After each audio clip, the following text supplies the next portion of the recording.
In this video, I want to show you how to clearly distinguish for the reader what ideas in your writing are your own and what ideas were taken from other authors. I will show you 3 examples where this was not done well. Hello, my name is Martin O'Brien, and the purpose of my channel is to help students learn the skills to do great research. One mistake many authors make in their writing is that they don't make it clear to the reader what ideas are their own and what ideas were taken from other authors. It's important to make this distinction very clear in your writing. Please note that when I refer to your ideas as an author, I'm talking about your study aims, hypotheses, approach, opinions, interpretations, your research findings, etc.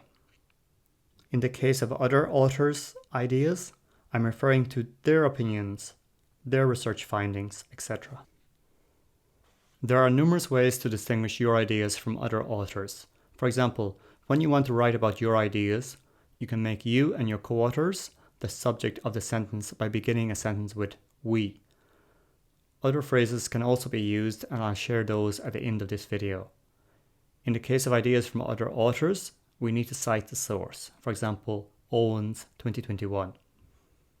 In this video, I'm going to show you 3 examples where the authors did not clearly distinguish for the reader their ideas from ideas of other authors. All 3 examples were taken from the introduction section of either a research proposal or a research paper. In example 1, no sources were cited in this sentence. Therefore, the authors are giving the reader the impression that they are the source of the ideas in this sentence, which is unlikely to be true. As a result, the authors could be accused of plagiarizing the ideas of others. Remember, plagiarism is the practice of taking someone else's work or ideas and passing them off as one's own. Regardless of who is the source of these ideas, the appropriate sources need to be cited as I'm showing here. Now, I don't know what sources and how many sources are required to accurately cite all the ideas in this sentence, so I've just inserted 3 different sources as an example.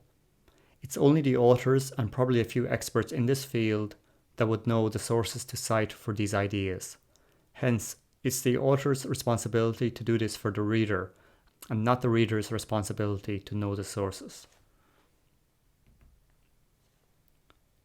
If some of the information in this sentence has not yet been published by the authors should let the reader know by inserting the word unpublished in the appropriate part of the sentence, as I'm showing here.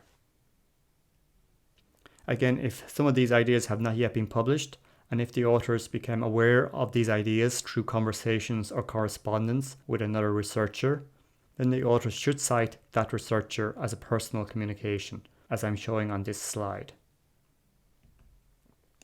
Let's return to version 1 of this sentence. There can be many reasons why authors do not think they need to distinguish their ideas from the ideas of other authors. Here I'll suggest a few possible reasons, but in all cases, the authors are mistaken. 1. The authors believe the content is common knowledge when it is not, and for that reason, they believe the source does not need to be cited.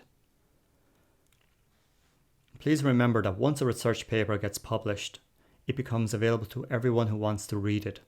As authors, we can anticipate some of the researchers who are likely to read our paper, but it is impossible to predict the entire readership. So some readers may be familiar with these ideas, but other readers will not. When in doubt about whether the information is common knowledge or not, it's always best to cite the source. 2. The authors obtain this information through discussions with the principal investigator or another senior researcher, and therefore believe the source does not need to be cited. Initially, you could cite your PI as a personal communication, but you should aim to find the original source of the idea, if available. 3. The authors or another lab member conducted this research, so because the research was completed in-house, the authors now think the source does not need to be cited. Again, this would be an incorrect assumption to make. You must also cite your research and the research of others in your lab. And if this research was not published, You can use a personal communication or unpublished data to identify the original source to the reader. 4. And the final reason why authors don't believe they need to cite a source is that the idea was taken from an undergraduate or graduate student thesis. For example, from their own thesis or the thesis from someone else in their lab. And they believe such a source does not need to be cited. When writing a research proposal, all ideas need to be cited regardless of their source. In the case of a journal manuscript, check the journal's guidelines for authors to confirm if ideas in a thesis can be cited or not. Sometimes you can get around this issue by citing the idea as a personal communication or as unpublished data. Here's the second example I want to show you. As with example 1, by not citing the sources in sentences 1 and 2, the authors are implying that the ideas are their own when in reality the ideas originated from other authors. Now, to be fair, the authors did provide evidence to back up their opinion in subsequent sentences, but the way the author presented this information could have been done better.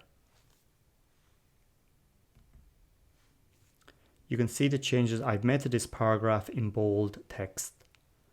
I first made the authors the subject of the sentence using "we believe." Then I linked the first and second sentences together to clearly show the reader the sources the authors based their opinion on. The 3 sources have now been cited at the end of the first sentence.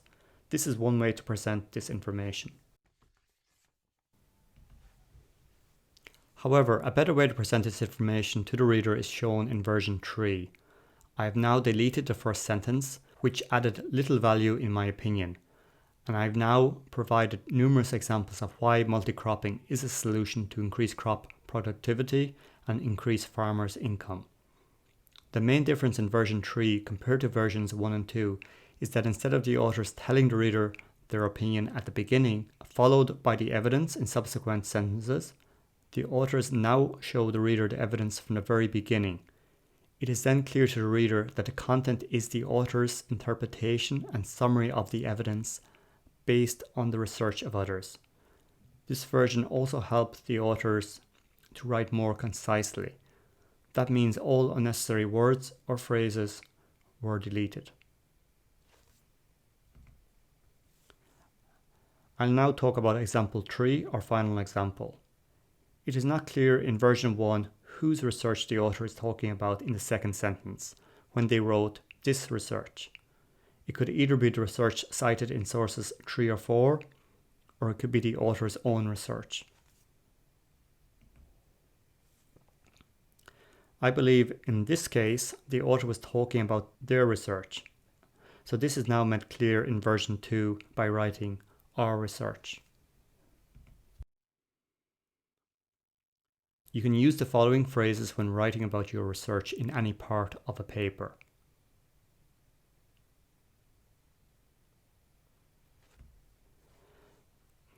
The following phrases are common in the introduction section.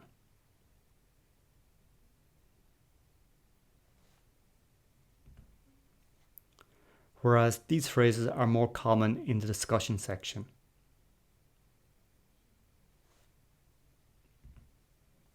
To conclude, please make it very clear to the reader what ideas are your own and what ideas were taken from other authors. Thanks for watching.